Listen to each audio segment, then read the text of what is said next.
जय हिंद प्यारे बच्चों, आज हम पढ़ने वाले हैं वास्तविक संख्या। क्या पढ़ने वाले हैं? वास्तविक संख्या। तो वास्तविक संख्या बोर्ड के पॉइंट ऑफ व्यू से कितने नंबर की आती है? 5 नंबर की। तो चलो ठीक है, बिना समय बर्बाद किए हम इसको पढ़ते हैं। तो वास्तविक संख्या में हम वास्तविक संख्या में दो चीज़ें पढ़ने वाले हैं। एक तो पहली इसमें दो ही एक्सरसाइज है, 1.1 और कितनी है 1.2। ये NCERT बेस्ड ऑन NCERT के हिसाब से, ताकि कम समय में बहुत ज़्यादा सिलेबस कवर करा दें। तो NCERT के हिसाब से पहली एक्सरसाइज और दूसरी एक्सरसाइज पढ़ना है। तो पहली एक्सरसाइज में आपको पढ़ना है कि अभाज्य गुणनखंड कैसे होता है। तो पहले अभाज्य गुणनखंड जानने से पहले आप जान लीजिए कि भाज्य क्या होती है और अभाज्य क्या होती है। भाज्य क्या होती है और अभाज्य क्या होती है। देखो, भाज्य उसे कहा जाता है जो एक से कटे और स्वयं से कटे और किसी और संख्या से भी कट जाए। भाज्य किसे कहते हैं? जो एक से कटे और स्वयं से और किसी और से भी कट जाए। बाकी अभाज्य में क्या कंडीशन होती है? ये सिर्फ एक से कटती है और स्वयं से, और किसी और से नहीं कटती है। बस यही याद रखना कि पहले एक्सरसाइज में पूरा हम भाज्य अभाज्य के बारे में पढ़ेंगे, अभाज्य गुणनखंड पढ़ेंगे। देखो, अभाज्य गुणनखंड करने का मतलब क्या है? जो एक से और स्वयं से कट जाए। जैसे हम संख्या में 18 लिख दिए हैं, तो 18 का अगर अभाज्य गुणनखंड करना है तो देखो 18 अभी यहाँ भाज्य संख्या में लिखी है, क्योंकि ये एक से कटेगी, स्वयं से कटेगी, और 9 से भी कटेगी, और 3 से भी कटेगी, और 6 से भी कट सकती है। तो 18 एक भाज्य संख्या हो गई। तो चलो हम इसको अभाज्य के रूप में कैसे गुणनखंड के रूप में लिखते हैं समझते हैं। देखो, 18 का आपको क्या कर लेना है? गुणनखंड। ये तो सिंपल तरीके एकदम बता रहे हैं। 18 क्या कर लेना है आपको? गुणनखंड। तो 2 9 18, ठीक है। अब ये किससे काटें इसको? 9 को 3 से, तो 3 त्रिका 9, ठीक है। इसके बाद फिर किससे कर दें? 3 एक करने में 3, बोलो सही है ना? 3 एक करने में 3, यानी कि इसका गुणनखंड क्या हो जाएगा? 2 गुणे 3 गुणे 3, 2 तिहाई 6 18, बिल्कुल सही है। देखो, 2 एक अभाज्य संख्या हो गई, क्योंकि एक से और स्वयं से कटेगी। इसको सम अभाज्य संख्या भी कहते हैं। ये अभाज्य होगी एक से कटेगी स्वयं से, ये भी अभाज्य होगी एक से कटेगी स्वयं से। चलो ठीक है, तो हम पढ़ने वाले हैं भाज्य अभाज्य के बारे में। और जो 1.2 एक्सरसाइज है उसमें हम सिद्ध करेंगे कड़ी में 2 क्या है अपरिमेय संख्या, कड़ी में 3 क्या है अपरिमेय संख्या। तो यही अपरिमेय संख्या सिद्ध करने वाला टॉपिक है, बाकी है कुछ नहीं। तो सिर्फ NCERT का सिलेबस हम पूरा करेंगे, जितना NCERT दिया है। देखो क्वेश्चन, निम्नलिखित संख्याओं को अभाज्य गुणनखंडों के गुणनफल के रूप में व्यक्त कीजिए। तो चलो, निम्नलिखित संख्या, मैंने पहली संख्या क्या दिया है? 140। तो 140 को अभाज्य गुणनखंड लिखना है ना, तो हम इसका क्या कर लेंगे? पहले गुणनखंड कर लेंगे। तो गुणनखंड कैसे करते हैं? 2 गुणे 2 का काटिए 2 से, और 2 7 14, यानी कि 70 दूना 140 हो जाएगा। फिर 2 से काटे 35 दूना कितना हो जाएगा? 70 हो जाएगा। अब ये 2 से नहीं कटने वाला है, तो इसको हम काटते हैं 5 से, तो 5 7 35 हो जाएगा। अब 7 से कटेगा, 7 करने में कितना हो जाएगा? 7। तो यही इसका अभाज्य गुणनखंड हो गया। इसको लिखेंगे कैसे कि 140 बराबर कितना होगा? 2 गुणे 5 गुणे 7, ऐसा ही लिखेंगे। तो इसको अगर हम लिखना चाहें ऐसे भी लिख सकते हैं। बताओ 2 कितनी बार आया है? तो 2 बार, 2 की पावर 2, गुणे कितना बोल सकते हैं? 5 गुणे 5 गुणे 7। ये अपना क्या हो जाएगा? आंसर हो जाएगा। ठीक है, चलो आगे चलते हैं। अगला सवाल दूसरा कितना दिया है? 156 को किस में लिखना है? अभाज्य गुणनखंड के रूप में। 156 किस में लिखना है? अभाज्य गुणनखंड के रूप में। तो लास्ट में सम संख्या है तो 2 से कटेगी। देखो, लास्ट में सम संख्या रहे और 0 रहे तो हमेशा 2 से ही कटेगा। तो देख कितना है, बोलो। 2 से काटें, 2 7 14 हो गया। इसके बाद एक बचा होगा, तो एक इसके सामने खड़ा होगा, कितना हो गया? 8। तो कितना होगा? 2 8 16। तो फिर लास्ट में सम संख्या 2 से कटेगा, तो 2 से कटे 2 तिहाई 6, तो कितना बचा? 1 2 9 18, भी 2 से नहीं कटने वाला है, तो 3 से कटने वाला। देखो 3 से काटते हैं, 13 3 39 होता है ना, ठीक है, कट गया। तो फिर 13 करने में कितना हो गया? 13। तो चलो एक काम करते हैं, अब इसको लिख लेते हैं। तो 156 बराबर कितना होगा? 2 गुणे 3 गुणे 13 हो जाएगा। ठीक है, तो इसको हम ऐसा भी लिख सकते हैं 156। देखो 2 कितनी बार आया है? 2 बार आया है, ठीक है, लिख दिया। 3 गुणे कितना होगा? 13। तो यही अपना क्या हो गया? आंसर हो गया। यही अपना क्या हो गया? आंसर। चलो अगला क्वेश्चन सॉल्व करते हैं। तो तीसरा क्वेश्चन में क्या कहा गया है कि 38 25 को सॉल्व करना है। तो चलो 38 25 को सॉल्व करना है, इसका अभाज्य गुणनखंड निकालना है। तो किससे काटते हैं? देखो, ये लास्ट में 5 है तो 5 लास्ट में अगर 5 रहे और 0 रहे तब ये 5 से कट सकता है। देखो क्या पता है, 3 से भी कट सकता है। तो 5 2 7 8 7 15, 5 3 18, 3 से कट सकता है। सभी संख्याओं का योग अगर 3 से कटे तो पूरी संख्या 3 से कट सकती है। ठीक है, तो 3 से काटेंगे, तो 3 एक करने 3, और ये कितना हो गया? 2, क्योंकि 3 दूनी 6 हो जाएगा। तो ये कितना हो गया? 22, 3 7 21, 3 5 15 हो जाएगा। 3 7 21, 3 5 15 हो जाएगा। इरेजर काफ़ी बड़ा हो गया। ठीक है, अब चलो इसको 3 से देखते हैं, 3 से कटेगा। 7 5 12, 2 14 15, 3 से काट सकता है। 3 चौके 12, 3 दूनी 6, 3 5 15। ठीक है, अब ये 5 है तो 5 2 7 4 11, 3 से नहीं कटेगा, 5 से कटेगा। चलो 5 से काटते हैं, तो 5 से काटेंगे तो कितना होगा? 5 8 40, 5 5 25, तो कट गया। फिर ये 5 से कट सकता है, 5, तो 5 करने में 5 5 7 35, सब 17 आभाज्य संख्या। 17 करने में कितना हो जाएगी? 17। तो इसको लिख देते हैं, यानी कि 38 25 38 25 इक्वल टू कितना लिखेंगे? 3 गुणे 5 गुणे 5 गुणे 17। देखो इसको आप शॉर्टकट में कैसे लिख सकते हैं, ऐसा भी लिखोगे तो आंसर में कोई दिक्कत नहीं है, लेकिन इसको ऐसे लिख दो कि 3 कितनी बार आया है, 2 बार, 3 की पावर 2। 5 कितनी बार आया है, 2 बार, 5 की पावर 2, गुणे कितना 17। तो ये अपना क्या हो गया, आंसर हो गया। ठीक है, चलो आगे चलते हैं। 5000 कितना बोला है, 5। तो 5005 को सॉल्व करें तो यही लिख दें कि नीचे, चलो ठीक है 5005 लिखते हैं, 5005। तो क्वेश्चन नंबर अपना कितना हो गया, चौथा समाचार। तो बोला है 5005 का अभाज्य गुणनखंड। तो ठीक है, तो लास्ट में 5 है, 5 से काटो पहले, 3 से नहीं करते, 5 5 10 है ना, तो 5 से करते हैं, 5 1 में 5, डबल जीरो नोट कर लिया, 5 1 में 5 हो गया। ठीक है, अब ये 5 से नहीं कटेगा, तो 5 के अलावा संख्या सोचो, हमारे पास 7 से, देखो 7 1 में, हाँ 7 से कट जाएगा, देखो 7 1 में 7, इसके बाद तो ये 30, 7 चौक 28, फिर 7 3 21 हो गया, कट गया। इसके बाद 7 से 143, 11 से कट जाता है, 11, तो 11 1 में 11, 11 3 33, 13, 13 तो कट जाएगा, 13 1 में 13 हो गया, ख़त्म। तो चलो देखो इसको लिख लेते हैं, बताओ कितना होगा ये 5005 इजक्वल टू 5 गुणे 7 गुणे 11 गुणे 13। ठीक है, तो इसमें दोबारा हम, तो इसमें कोई रिपीटिंग डेसिमल है तो नहीं, बस यही अपना क्या हो जाएगा आंसर। तो चलो, तो 5वां सवाल करते हैं, 5वां लास्ट में क्या लिखा है, 74 29। देखो बच्चों, इस पर सवाल जरूर बन सकता है, याद रखिएगा कि इस पे से पूर्णखंड करने के लिए आ सकता है, या तो बहुविकल्पी में आ जाए या तो वैसे रहे लघुत्तरी या लघुत्तरी में। तो 74 29 को करेंगे, 74 29 को सवाल करेंगे, किससे कटेगा यार,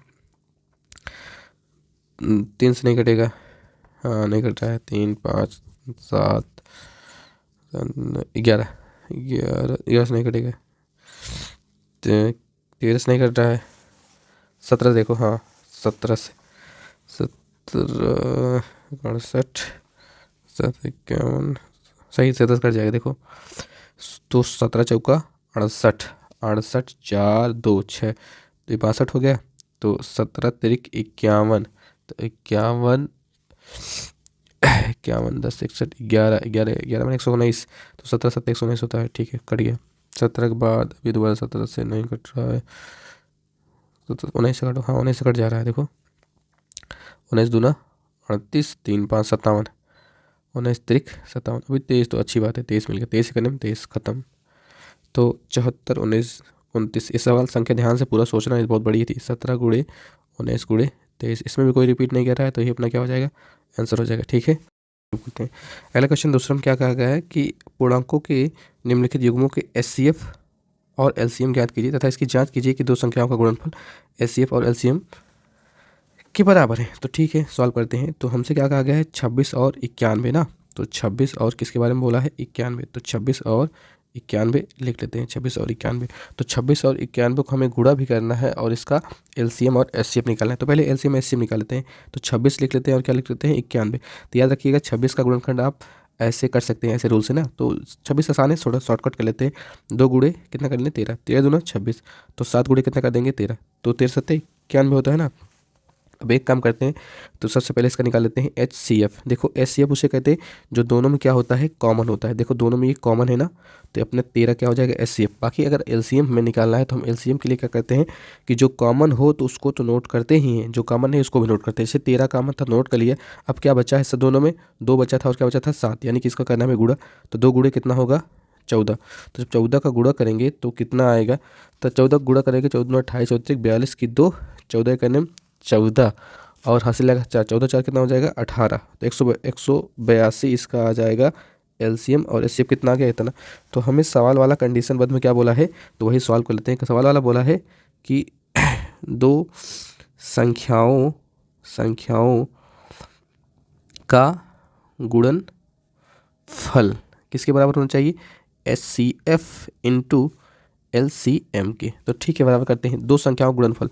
तो 26 और 91 क्या करते हैं, गुणा करते हैं, और HCF कितना है 13 और 182 कितना है, दोनों क्या करते हैं गुणा। तो 26 और 91 का आपको करना है गुणा। तो चलो इसका गुणा कर लेते हैं, 26 और 91, तो गुणा कर लोगे 26 और 91 में, तो 1 का पहाड़ा 6 बार, 1 का पहाड़ा 2 बार, 9 6 54 की 4, हासिल लगा 5, 9 दूनी 18, 18 2 20 3 23 हो गया। तो ये 6 उतार लिया, 4 2 6 हो गया, तो ये 3 हो गया, यानी कि इसका गुणा करने पे कितना आएगा 23 66 आएगा। ठीक है, इसको मिटा देते हैं, समझाने के लिए बता रहे थे बस ना।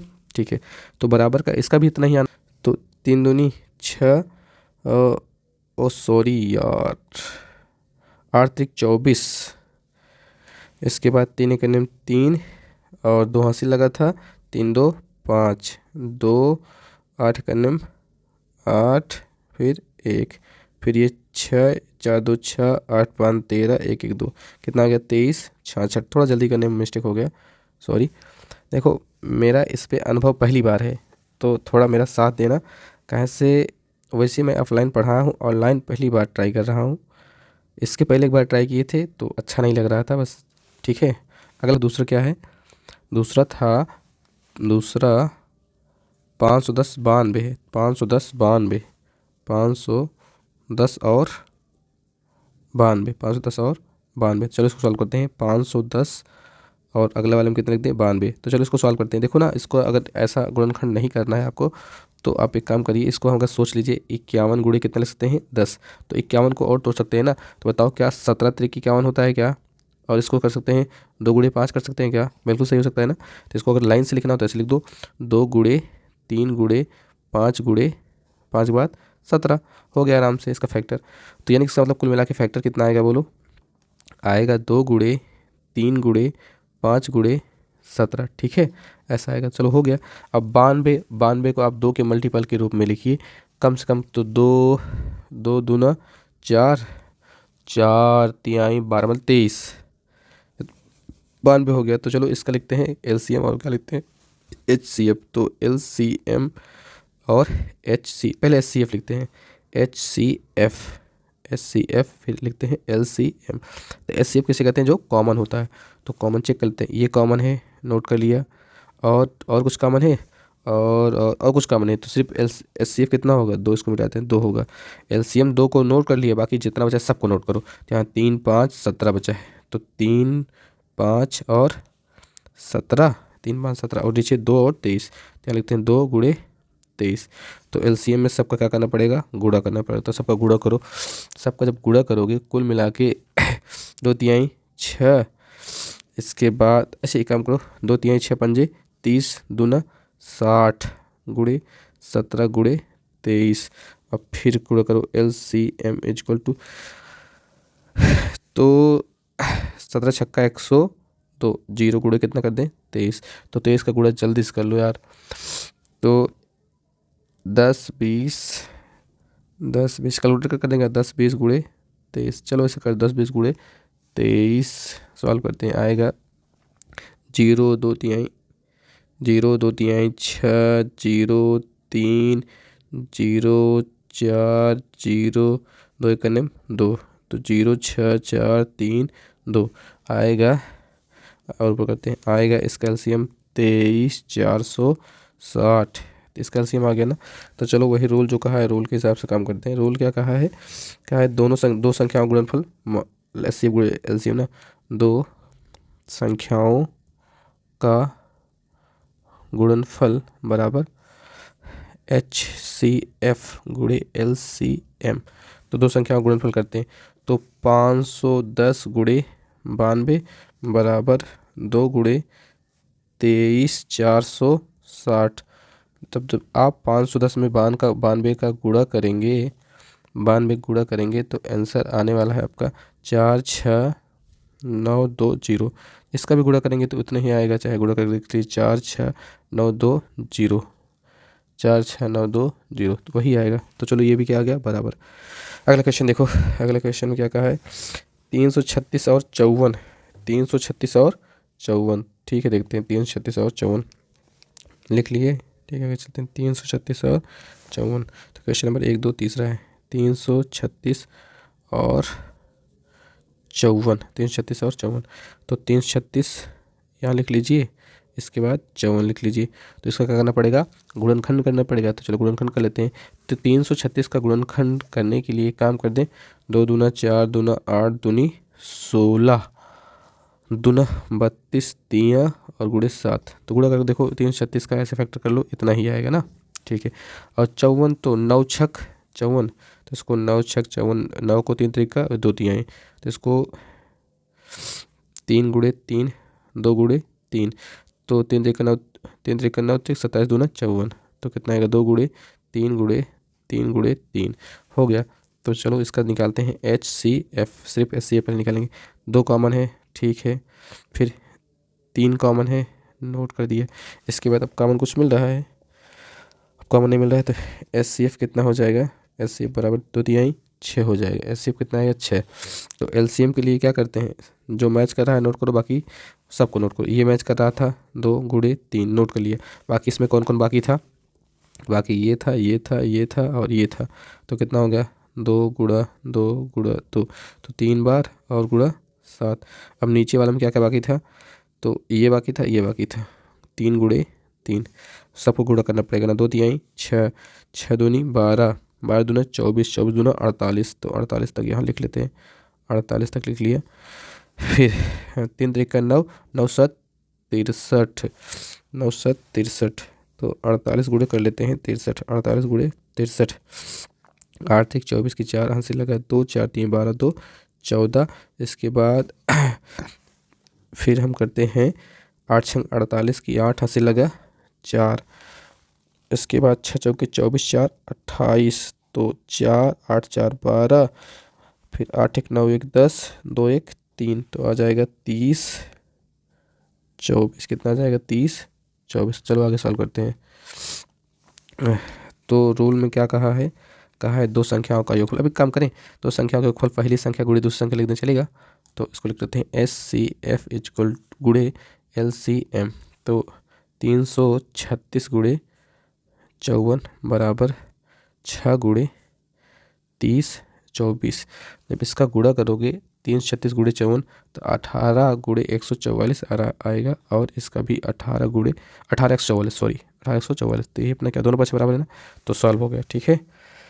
तो इसमें कितने सवाल थे, 3 सवाल थे, 3 3 हो गए। चलो अगले पे चलते हैं। अगला क्वेश्चन, अगला क्वेश्चन बोला अभाज्य गुणनखंड विधि द्वारा सबका HCF और LCM ज्ञात कीजिए। देखो ध्यान से, पहला सवाल क्या बोला है, 12 और 15 और 21 सबका अभाज्य गुणनखंड करना है ना। तो अभाज्य गुणनखंड अगर इसे ना याद रहे, जैसे बड़ी बड़ी संख्या होगी तो स्टार्ट करेंगे। LCM और क्या निकालना है, HCF और सबका अभाज्य गुणनखंड विधि द्वारा LCM निकालना है। तो 12 कैसे, 2 दूना 4 तिहाई 12, ठीक है। 15 को 3 5 15, ठीक है। 3 7 21, तो इसका LCM और HCF निकालना है। तो देखो इसका LCM कितना, पहले HCF HCF बराबर कितना आएगा, सब में कॉमन क्या है देखो, 3 सब में क्या था कॉमन है ना, तो HCF ये हो जाएगा। तो LCM क्या होगा, सबका जो कॉमन है, जो कॉमन नहीं भी है, तो 3 कॉमन था ना, यहाँ इसमें कितना कितना बचा, इसमें बचा 2 और 2, तो 2 गुणे 2 लिख लिया। इसमें कितना बचा था 5, तो 5 लिख लिया। इसमें कितना बचा था 7 लिख लिया। सब कराते हैं गुणा, तो वही अपना क्या आ जाएगा LCM। 2 तिहाई 6 दूनी 12, 12 पंजे 60 गुणे 7, जब गुणा कराओगे इसका 7 छंग 42, कितना आ जाएगा 420, और HCF कितना आ जाएगा 3। यही क्या हो गया, आंसर हो गया। अगला देखो, अगला क्या है, कलर चेंज करेगा। अगला क्या है, दूसरा 17 और 23 और 29, ये तो कटेगा नहीं जी। 17 का क्या लिखते हैं 1 गुणे 17, 23 का 1 गुणे 23, सब अभाज्य संख्या है ना, फिर 1 गुणा 29, इसके अलावा बन ही नहीं सकता। तो HCF ऐसे लिख लो बस।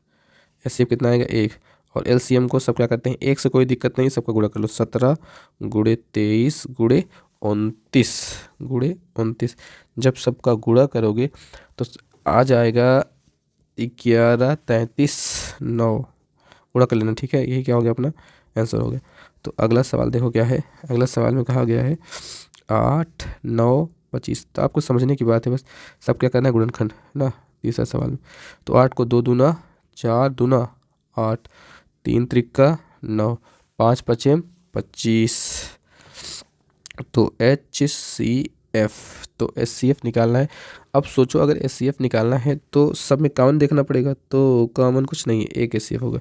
तो LCM के लिए हम सबको क्या कर देंगे, गुणा कर देंगे। तो 8 9 गुणे 25, सबका गुणा कर दीजिए। जब सबका आप गुणा करेंगे आएगा 8 9 गुणे 25 करो, तो यह 5 है तो 0 पक्का देगा कहीं ना कहीं, तो आ जाएगा 1800। यही हमारा क्या हो गया, आंसर हो गया। बस इस टॉपिक में इतना ही क्या था। चलो आगे चलते हैं, आगे क्या है देखते हैं। देखो इसमें क्वेश्चन नंबर 4 में क्या कहा गया, ध्यान से देखो। HCF आप 306 और 657 9 दिया गया है, तो एलसीएम इसका निकालना। देखो यानी कि दो संख्याओं का मासा दिया गया है तो दो संख्याओं का लासा ज्ञात कीजिए। तो आपको एक सूत्र पता होगा, अभी बताए थे कि हमें दिया क्या था, दिया है क्या, एच सी एफ ऑफ 306 और 657 का 9 दिया है ना। तो हम एक काम करते हैं, हमें सूत्र पता है चूँकि, तो पहली संख्या गुणे दूसरी संख्या बराबर, पहली संख्या गुणे दूसरी संख्या बराबर LCM गुणे HCF। इसको आगे पीछे लिखो आपकी मर्जी।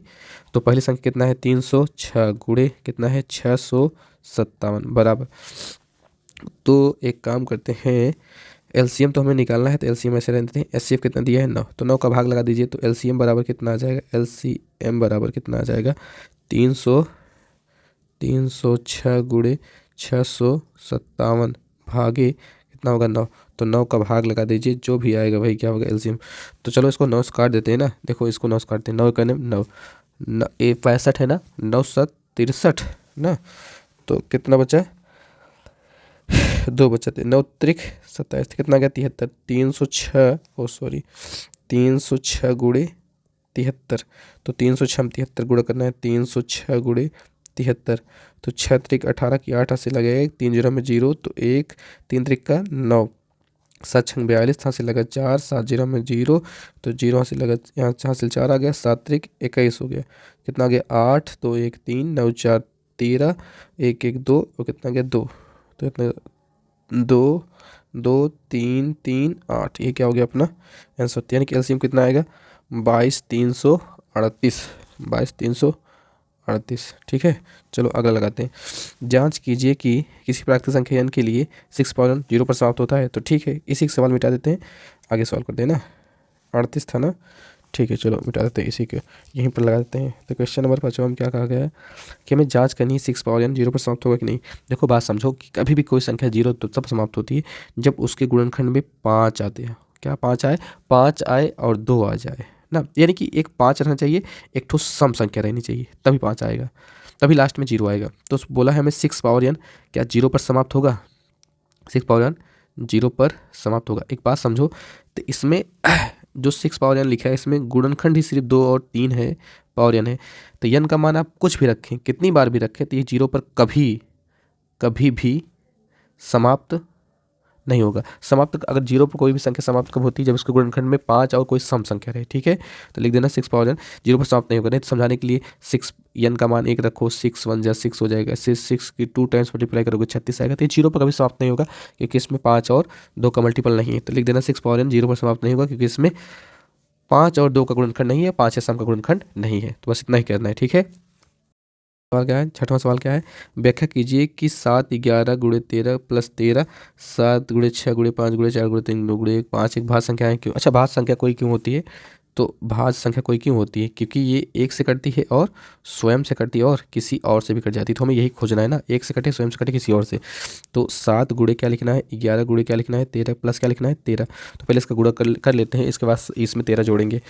तो 7 गुणे 11 करोगे तो 11 सत्ते 77 गुणे कितना आ गया 13 प्लस कितना आ गया 13। उससे पहले गुणा किया जाता है, तो 77 गुणे क्या करना है 13 करना है। तो 7 त्रिक 21 की खांसी ले गए 2, 7 त्रिक 21 2 23। तो अगर 77 करने में कितना हो जाएगा 77, तो बताइए अब कितना होगा 1 7 3 7 3 10, 7 2 9 1 10, ये कितना आ गया 1 0 0 1 प्लस कितना आ गया 13, 13 गुणा 13 इसमें करोगे तो 14 आ जाएगा ना। तो 0 13 कितना हो गया 14। अब ध्यान से आप ये बताइए कि यह संख्या 1 से भी कटेगी और स्वयं से भी कटेगी और ये 2 से भी कट सकती है ना, यानी कि किसी और से भी कट सकती है, इट मीन्स 2 से कट सकती है क्योंकि लास्ट में सम संख्या है ना। तो देखो भाज्य संख्या की परिभाषा है, लिख देना यहाँ 2 और स्वयं के अलावा इसका गुणनखंड और भी है, इसलिए यह संख्या भाज्य संख्या होगी ना, क्यों आंसर आ गया। अब दूसरे किसी में से बोला है 7 गुणा 6 गुणा 5 गुणा 4 गुणा 3 गुणा 2 गुणा 1 प्लस 5, तो सबका मल्टीप्लाई करो, इसके बाद में 5 जोड़ना। तो देखो 2 एक 2 3 6 चौक 24 24 पंजे 120, तो 7 छंग 42 गुणे कितना 120। तो चलो 120 गुणे 42 कर लेते हैं, तो बाद में प्लस 5 करेंगे, 15 नहीं 5 है, बाद में 5 अभी करेंगे। तो 120 गुणे 42, तो 2 0 2 दूना 4 2 एक 2 0, इसके बाद 0 4 दूना 8 4 एक 4 हो गया, तो कितना होगा ये 0 4, 8 2 10 1 5, कितना आ गया 50, 50 40 प्लस कितना 5, तो 50 कितना हो गया 45। तो चलो ठीक है। अच्छा ये बताइए, तो पक्का 5 से कट सकता है लास्ट में क्योंकि 5 है, तो ये संख्या क्या है बोलो।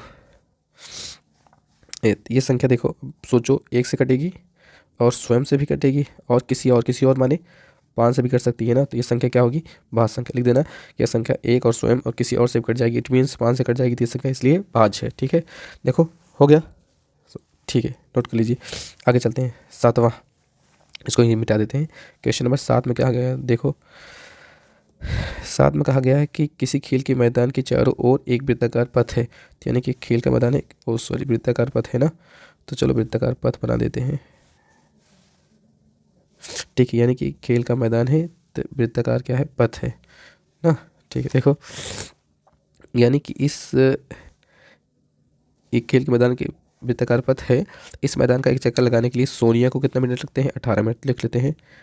कोई सोनिया है, सोनिया कितने मिनट लगते हैं, 18 मिनट लगते हैं, 18 मिनट। जबकि इसी चक्कर में रवि को कितने मिनट लगते हैं, रवि को 12 मिनट लगते हैं। कितने मिनट लगते हैं, 12 मिनट लगते हैं। ठीक है, मान लीजिए वे दोनों एक ही स्थान पर एक ही समय चलना प्रारंभ करें, तो एक ही दिशा में चलते हैं तो कितने समय अपना मिलेंगे। अच्छा देखो, यानी कि यहाँ से स्टार्ट कर रहा है, यहाँ से सोनिया भी चलेगी और रवि भी चलेगा। तो बताइए कि रवि तो पहले आ जाएगा ना, तो यानी कि रवि पहले पहुंच जाएगा, इससे कितने मिनट पहले पहुंच जाएगा। तो अगर कभी भी ऐसा सवाल दिया हो निकालना हो तो इसका एलसीएम निकाल देना तुरंत ही, यानी कि एक समय कब पहुंचेंगे, दोनों का एलसीएम। तो दोनों का एलसीएम निकाल लेते हैं, तो 18 गुणे 12 क्या निकाल लेते हैं, एलसीएम। 18 का लिख सकते हैं, 2 दूना 2 नहीं 2 तिहाई 6 त्रिक 18। ठीक है, तो 12 कर सकते हैं, 2 दूना 4 तिहाई 12, तो इसका एलसीएम निकाल लीजिए, जो आएगा आंसर आ जाएगा। तो एलसीएम नहीं, एलसीएम नहीं, एचसीएफ, एलसीएम बराबर कितना आ जाएगा, कॉमन क्या है 2 लिख लिया, कॉमन क्या है 3 लिख लिया, जो कॉमन है इसको भी लिखो, कितना है 3 और 2, गुणा करो, 2 तिहाई 6, 2 तिहाई 6, 6 6 36, यानी कितने मिनट पहुंच जाएंगे, 36 मिनट पर दोनों मिल जाएंगे। ठीक है, चलो अगली एक्सरसाइज चलते हैं ना, अगली एक्सरसाइज 1.2। तो 1.2 में 1.1 हम लोग पढ़ चुके थे, जिसमें हमें पढ़ना था सिर्फ क्या, अभाज्य, गुणनखंड और थोड़ा सा एक सूत्र और पढ़ना था कि मासा गुणे लासा बराबर पहली संख्या गुणे दूसरी संख्या ना, इस पर सवाल दिया गया था, तो ये कर चुके हैं। अब हम पढ़ते हैं दूसरी एक्सरसाइज। तो दूसरी एक्सरसाइज में सभी संख्याओं को अपरिमेय संख्या आपको सिद्ध करना है। तो देखो अपरिमेय संख्या कैसे सिद्ध करते हैं, और ये बात की लिख लीजिए कि ये में से एक सवाल जरूर आएगा इस टाइप का। तो चलो इसको सॉल्व करते हैं, कि पहले हम सॉल्व कर लेते हैं कि कड़ी में जो 5 दिया है वो अपरिमेय संख्या है, सॉल्व करना है। तो अपरिमेय संख्या सॉल्व करना है ना, तो इसका उल्टा मान लीजिए, माना कड़ी में 5 एक परिमेय संख्या है। ठीक है, तो सबसे पहले आपको याद यही रखना है कि अपरिमेय संख्या सिद्ध करना है, तो इसका उल्टा आप मान लेंगे, क्या मान लेंगे, परिमेय संख्या। अगर ये परिमेय संख्या है तो इसको हम p बटा क्यू के रूप में लिख सकते हैं, यानी कड़ी 5 के बराबर क्या लिख देंगे, p बटा क्यू। तो परिमेय संख्या की परिभाषा होती है कि जिसे हम p अपान क्यू के रूप में लिख सकते हैं उसे परिमेय संख्या कहते हैं। तो चलो हो गया, आपको एक कंडीशन बतानी है, p और q के गुणनखंड सिर्फ एक है, एक के अलावा कुछ नहीं, 1 1, यानी कि लिखेंगे जहाँ p तथा q सहअभाज्य संख्या है। याद रखिएगा, इसको सहअभाज्य संख्या बोलेंगे, यानी इसका मतलब इसका गुणनखंड सिर्फ एक है, एक संख्या एक है। ठीक है, आगे चलते हैं। देखो अब हम लिखते हैं कि इसको, यही सवाल से हमें कड़ी इसका हटाना है। अगर इसका कड़ी हटाना है तो हम क्या कर सकते हैं, इसके दोनों पक्षों का वर्ग करेंगे। तो क्या लिखेंगे, दोनों पक्षों का वर्ग करने पर, दोनों पक्षों का वर्ग करने पर, जैसे ही दोनों पक्षों को वर्ग करोगे कड़ी हट जाएगा। मेन मुद्दा क्या था, कड़ी हटाना। तो दोनों पक्षों को वर्ग करेंगे, कड़ी में 5 का क्या कर देंगे, वर्ग, इधर भी करेंगे p अपान क्यू का वर्ग कर देंगे। तो कड़ी में 5 का वर्ग करोगे तो ये कड़ी कट जाएगा, तो कितना आ जाएगा, सिर्फ 5 आ जाएगा। यहाँ पर बन जाएगा p² और बटे क्या बन जाएगा, q²। ठीक है, तो इसका इसमें गुणा करा लेना आप, कितना आ जाएगा, 5q² इक्वल टू p²। अब यहाँ सिर्फ q² रखिए, अगर यहाँ सिर्फ आप q² रखेंगे तो बताओ q² बराबर कितना आ जाएगा, p² बटे 5 आ जाएगा। इसको समीकरण 1 मान लेते हैं क्योंकि इसका काम लगने वाला है। इससे एक कहानी हम लिखेंगे, देखो ध्यान से समझो। अगर कभी भी मैं कोई सी संख्या लिखते हैं, जैसे देखो अगर हम लिख दिए 3 का स्क्वायर लिखा है, ये 3 से विभाजित हो जाएगा। जैसे 3 का स्क्वायर करने का मतलब 3 तक करना हो, क्या 3 से कट जाएगा, बिल्कुल। तो अकेला जो इसमें से 3 निकलेगा वो भी 3 से कट जाएगा ना, ठीक है, ऐसा यहाँ पर भी लिखना है। देखो बटे में 5 है ना, तो पी स्क्वायर 5 से विभाजित होगा तो अकेला पी भी 5 से विभाजित हो जाएगा। ठीक है, तो चलो यही बात आगे लिखनी है, तो लिखते हैं हम यहाँ क्या लिखते हैं, पी स्क्वायर 5 से, लिखते रहो, विभाजित होता है तो पी भी 5 से विभाजित होगा। ठीक है, तो ये बात याद रखनी है कि देखो अभी बताया समझाया था ना, अगर कोई चीज़ का स्क्वायर उससे विभाजित होता है तो वह अकेला भी उससे जरूर विभाजित होगा। तो यानी कोई किसी को विभाजित या काट देता है उसे कहते हैं वो उसका गुणनखंड है। तो लिख लेंगे अतः पी का एक गुणनखंड 5 है। ठीक है, पी का एक गुणनखंड क्या है, 5 है। ठीक है, आगे चलते हैं। तो तब हम इसे ऐसे लिख सकते हैं क्या, पी बराबर लिख देते हैं 5 यम, क्योंकि ये पी को काट दे 5 यम। यम के बारे में बता देंगे, जहाँ यम एक पूर्णांक है, जहाँ यम एक पूर्णांक है। ठीक है, आगे चलते हैं। अब यही पी का मान समीकरण 1 में रखो, तो पी का मान समीकरण 1 में रखेंगे तो पी का मान समीकरण 1 में रखने पर, तो पी का मान समीकरण 1 में रखोगे तो क्या लिखोगे, Q square equal to P के जगह पर क्या रखेंगे आप, 5 एम का होल स्क्वायर बटे कितना लिखेंगे 5। जब 5 एम का होल स्क्वायर आप लिखेंगे तो कितना आएगा, 5 पचम 25 एम का स्क्वायर बटे कितना होगा 5, तो 5 से काट देंगे, 5 पचम 25 हो जाएगा। तो क्यू स्क्वायर बराबर कितना आ जाएगा बोलो, यहाँ पर 5 एम स्क्वायर, इसको हम उल्टा लिख सकते हैं क्या, 5 एम स्क्वायर इक्वल टू कितना, क्यू स्क्वायर। तो बताओ एम स्क्वायर इक्वल टू कितना आ जाएगा, क्यू स्क्वायर बटे 5 आ जाएगा। सही है ना। देखो आप फिर वही कंपेरिजन कहानी कराओ, देखो ये वाली कहानी और ये वाली कहानी सेम लग रही क्या, यहाँ पी स्क्वायर बटे 5 है, यहाँ क्यू स्क्वायर बटे 5 है। तो पी स्क्वायर बटे 5 था तो ये कहानी लिखे थे, अब क्यू स्क्वायर बटे 5 है तो यही सेम कहानी फिर दोहराएंगे। देखो क्या लिखेंगे यहाँ पर तो इसको हम यहाँ लिख देते हैं ना, लिखते हैं इसको यहाँ लिखते हैं ना, तो यहाँ पर लिखते हैं क्यू स्क्वायर 5 से विभाजित होता है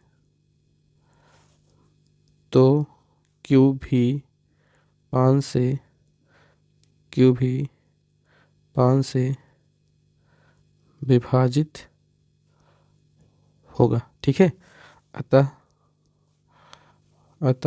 क्यू का एक गुणनखंड 5 है।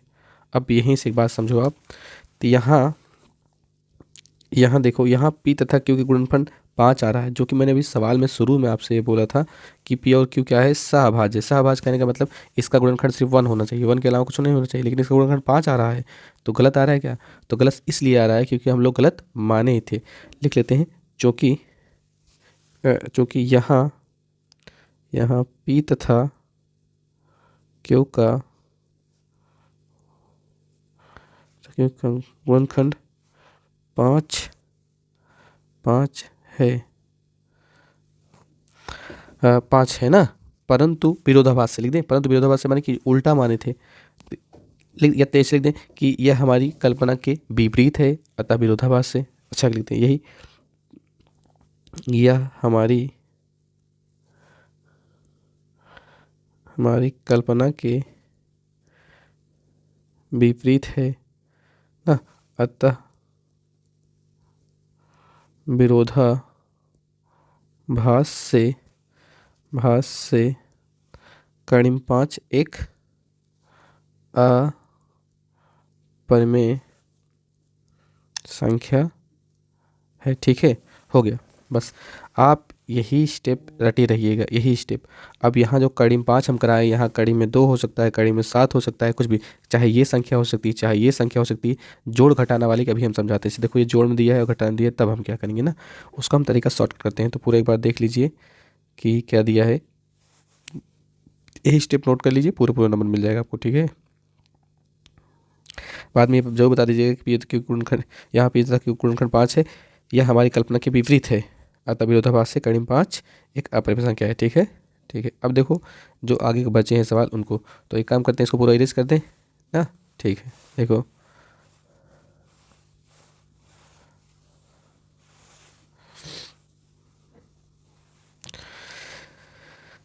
देखिए आगे आगे क्या है।